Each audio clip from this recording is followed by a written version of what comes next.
Hi, I'm Dr. Maeve Smith. I'm an assistant professor in the Division of Pulmonary Medicine in the University of Alberta, and I'm one of the co-directors of the post-COVID clinic. Hi, I'm Dr. Grace Lamb, and I'm an assistant professor at the University of Alberta Hospital. I am a co-director of the post-COVID clinic.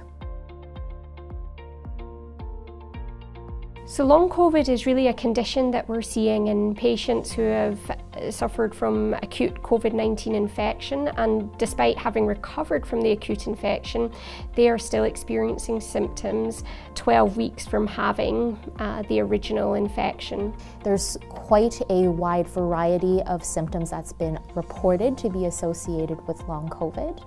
The most common of which includes shortness of breath and exertional limitation. Included in all this is as well crushing level of fatigue that limits day-to-day activity.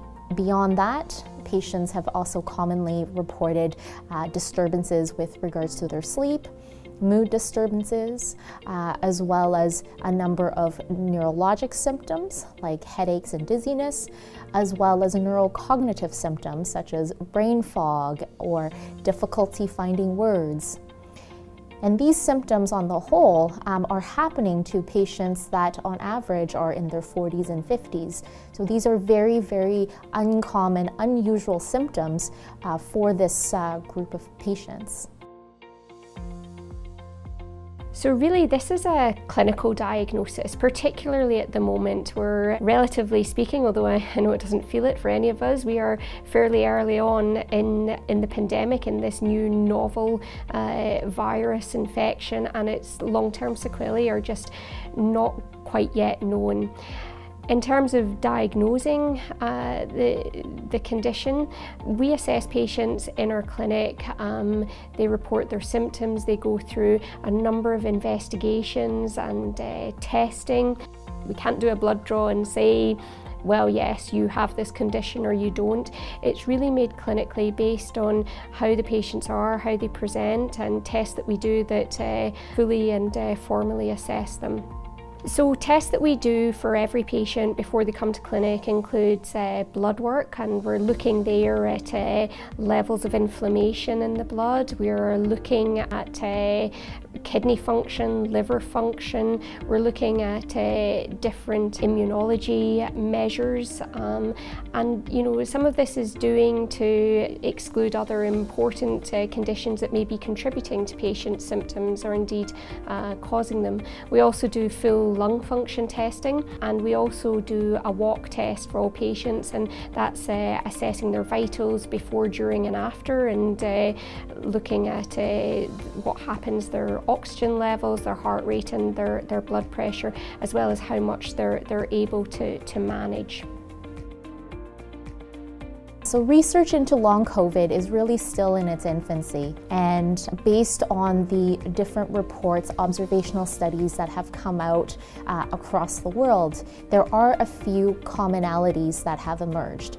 First of all, the age group of patients who are experiencing the symptoms seem to be a bit in the younger age bracket, between the 40s, 50s, 60s range. And this is in comparison to those who are at higher risk of the acute infection themselves, and it's thought to be those that are in their 60s and above. In terms of the sex differences, here we also see a consistent trend for women to be more disproportionately affected by long COVID. Why that is the case, whether hormones have an impact in long COVID development, that is not clear at the moment, but certainly is an area of active research at the moment. What we are seeing in our clinic, in our post-COVID clinic, is that people are suffering from this even although they might have had what was deemed to be a very mild infection that did not require hospitalisation initially. But really it can affect anyone, those who are hospitalised, those who are not hospitalised, those with acute infection that was severe or mild. With regard to vaccination, we really, with vaccination rollout having been so recent, it's very difficult for us to tell yet what the impact in that particular cohort of individuals may or may not be. But really, and quite concerningly, what we're seeing is this can affect any age, any gender, and is completely unrelated to the severity of the acute infection.